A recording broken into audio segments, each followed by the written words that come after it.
You read articles about millennials this, millennial that. It's all true. You got to pay special attention. There's discussion. There's access to the C-suite. You got to feed them. You got to be nice and all that kind of stuff. It's a different. There's no command and control structure anymore. That's all true. But as an economist, what I wanted you to walk away with is knowing that our future is in good hands with millennials. They will buy homes and cars and cribs and food and stuff and everything that we make and are participating in. They will be there. They want a good life. They want a balance. They want everything that we wanted out of life. They just want it in a more balanced way. They're brilliant in many respects. So we're going to find that our world is good because of these millennials. That's what this graphic is all about. And the source for this, by the way, is the Council of Economic Advisors. So you can check the source. When we look at construction overall, you see the word rising in that right-hand column. That's all I wanted you to see was that part of the economy is doing well. It means economic growth. When we look at the consumer price index, which is the brown line, it is moving up. When we look at the producer price index, which is the blue line, it's moving up. And as those are moving up, and it's certainly not in a straight line, but they never do, it means there's upside pressure building on the CPI. Healthcare costs are running above that. Health insurance costs are running above that. Transportation costs, shelter costs are all running above what you see. Apparel is below year-ago levels, and some others are below year-ago levels, giving us a number of 1 right now.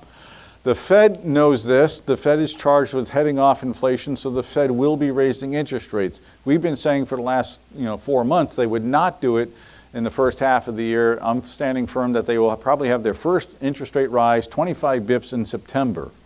And then we're likely to find in December another 25 basis point rise in interest rates as well. Really minor stuff.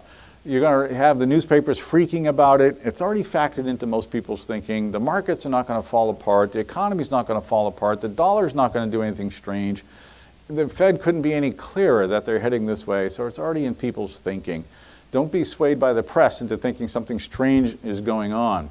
Commodity prices in general are shown here on the screen on a rate of change basis. This is a 3/12 rate of change. I just want you to see they're all going up.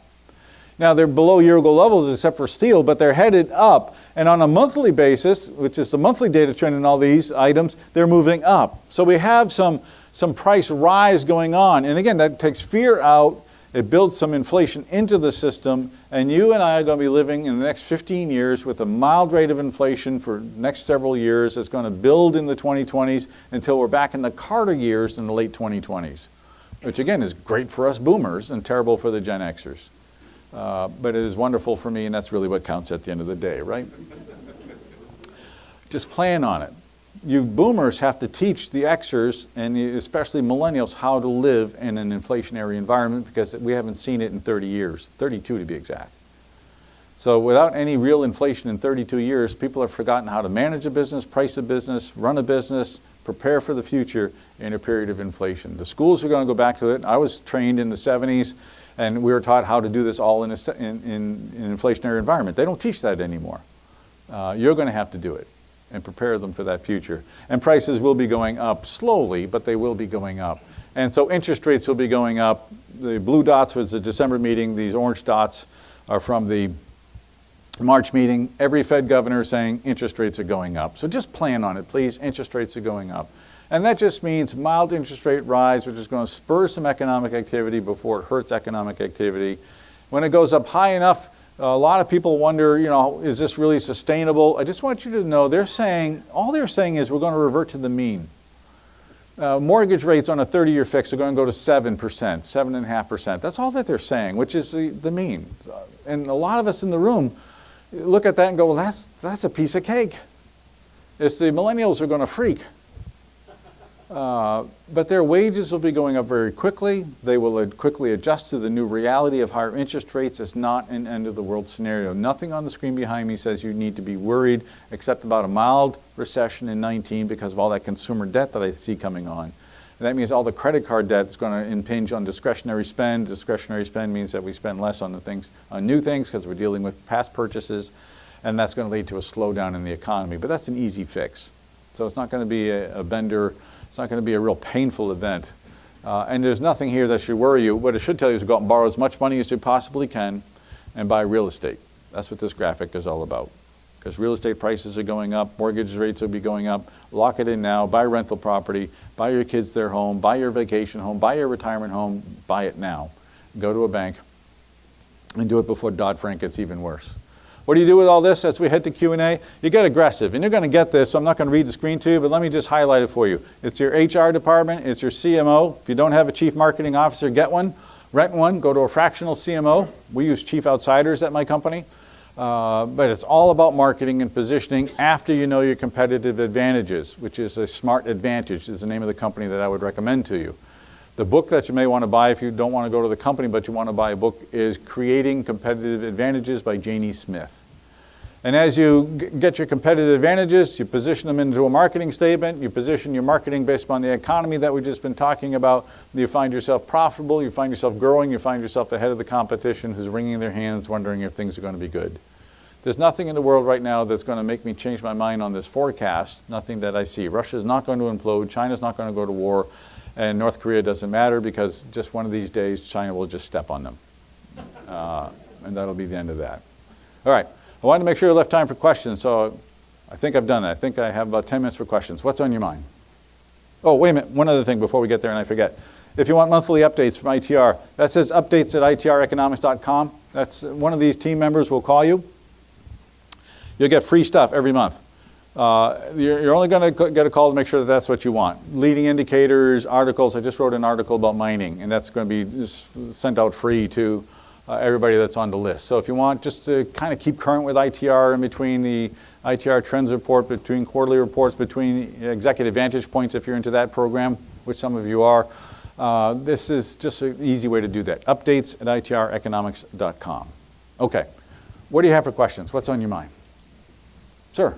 What do you include in the electrical products output early on in your presentation? You talk about electrical products being produced as being only 2-3%. Yet those of us selling them are going to be up 13%. Well, you may be selling more than what's produced here. I'd have to go back to the long definition of the NAED code to answer that question, which I don't have that long definition memorized. But if you send me an email, I promise to give you a complete definition of what's in the NAED code. Alan at itreconomics.com. Just put my name in the front and I will answer that for you. I'm glad your sales are up so much, though. That's certainly very encouraging. No, you said they're going to be up. Oh, I thought you said your sales were up there. Well, they are, but you said they would be up 13% in 17. Yes, the wholesale trade industry will be up 13.2%. But the products that we sell, production of those products, you said they're only going to be up 2%. For the near term. And then it'll be stronger in 17, but I did not give you a forecast for that for 17 that I can recall. That's all right. It happens to me all the time. Ask anybody that knows me. Yes, sir. With respect to this industry, where do you see Mexico's economy right now on forecast? Mexico's economy right now is feeling the pain of a U.S. that is not buying as much as it did before. But Mexico's rate of change is linked at the hip to the United States. So take my macro forecast for the U.S. and impute it on Mexico. They're going to be getting busier in the second half of this year. They'll be even busier in 2017. Couple that with the fact that their internal capabilities are increasing every month. I mean, in terms of managerial capabilities, engineering, quality abilities. Everything's getting better about Mexico as we go forward. So you're going to find it to be a more attractive place to sell into because there'll be more economic activity going on. The drug and violence, it will be there for a while. Just send somebody else. That's all. Or get the K&R insurance. It's not much. Yes, sir. You mentioned that the next generation is going to want to buy the same things that we want. What do you see as the effect of the college debt that they're incurring? The question is, what about the college debt that the next generation is incurring? And the answer is, it's a problem right now. It's over $1 trillion, but the problem disappears because of the wage increases. Let me give you something that we can relate to. If you're my age, you remember the first house you bought? And then you're all happy at the close. It's like getting a college degree. That's the equation. And then a couple days later, you look at your significant other and went, what the heck did we just do? How are we going to afford this? A couple years later, after struggling to make the payments for a few years, after a couple years, you find yourself with, just make the payments. All of a sudden, it's not the big deal. Then a couple years later, it's like, let's go get a bigger one. Remember those days? That was wage inflation of the 70s. So now that we're into wage inflation again, we're going to find that those millennials, who right now seem to be saddled with a lot of debt, are going to find it easier and easier and easier as the years go by to pay off that debt and to adjust. They will have a home, they will have their BMW, they'll be able to afford it all, and they're going to wait for a massive transfer of wealth from us to them to help them out. The easiest thing to do, by the way, is just do it early so that they don't look at you so hungrily as you go. What else do you have? Yes, sir. In terms of oil, with electric cars and with greenhouse gas and everything else, long term, I mean, will we see $100 a barrel oil again, or is the capacity to produce versus the demand for the product is completely the dynamics? If you didn't hear the question in the back, has the dynamics changed in oil so that we're not likely to see $100 a barrel again as we go forward? And based upon changes in technology and demand, I think I got your question essentially correct. And that's a long-term question, so that's the easiest way for me to be wrong. But your theory and thesis is certainly correct. The thing that would be disruptive and that could push oil to 100, it would be political. Again, Middle East going up in flames, fracking being outlawed. All kinds of nasty things could occur that would make oil really expensive again because we still need the stuff. But in theory, you're exactly right on the shift in demand that should help keep prices from escalating back to that $100, $140 a barrel. If you have a millennial in family, they want to do away with oil. They don't like oil. They think oil is a bad, bad thing. My own 19-year-old daughter, who's an art major, by the way, which is good and bad. It has its pluses and minuses. It just means she doesn't understand me and I don't know colors. Why don't we just do away with fossil fuels, Dad? We don't need fossil fuels anymore. And I said, that's inflationary. I talked to her about Germany. I talked to her about inflation, what it'll do to poor people, all kinds of things. And she came back with all kinds of facts. It's not like they don't care and they're ignorant and they just think it's that easy to just get rid of that industry.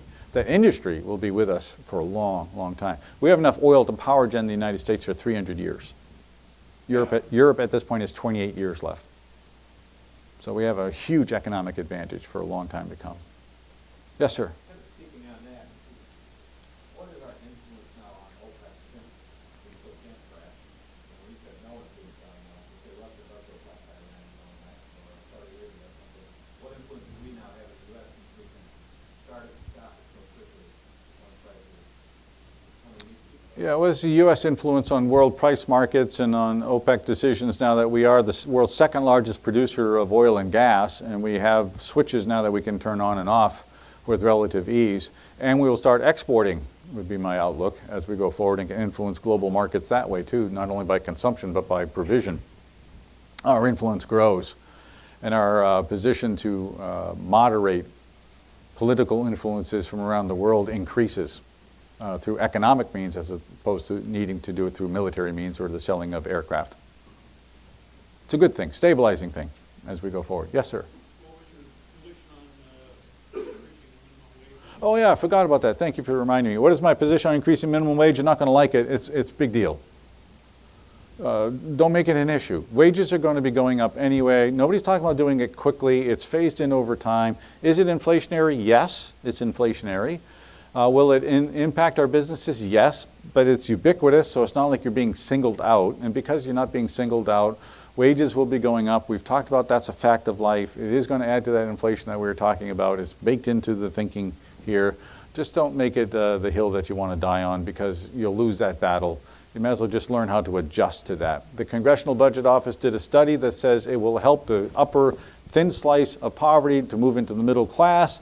So in that regard, it'll be successful. Their same study says that over the next 10 years, it means that 500,000 minorities, male minorities, will never get a job. So it'll help some and it'll hurt others. Guess what? Every piece of legislation does that. Helps some and hurts others. So it's, to me, it's, let's not make this, the end all be all as we go forward. Economic point of view. Now, I do have some economists in the office that have some nice two-line graphs that show if you raise minimum wage the way they're talking about, you'll increase unemployment. But that's all based upon theory. There's no historical perspective for that. There's only a theoretical perspective for that. So if you're an Austrian economist or Austrian-minded, what I just said was anathema to you, and you wonder about my Austrian roots. I am Austrian-minded, but I deal in a real world, and the real world says it's not that big a deal. See, I told you you wouldn't like that. Let me tell you what a horrible thing that would be. What else is on your mind? Yes, sir. With the decline in the oil price, there's been a tremendous mothballing of exploration equipment. I think people mentioned that. I did not. You're absolutely right. With the lowering of oil prices, there has been a mothballing of exploration equipment. As prices begin to move back up, and it'll be a while before it moves back up and starts regenerating all that activity again, that equipment comes out of mothballing. Today's article that, well, I think it's being released today that I wrote says it's all about MRO for the time being, and that's where your opportunities lie. All right, you know what? I don't have to run right out. So if you have additional questions you want or private questions, come up and see me. Other than that, thank you for coming today. Really appreciate it. Great to see you. Have a good day. Thank you. Thank you.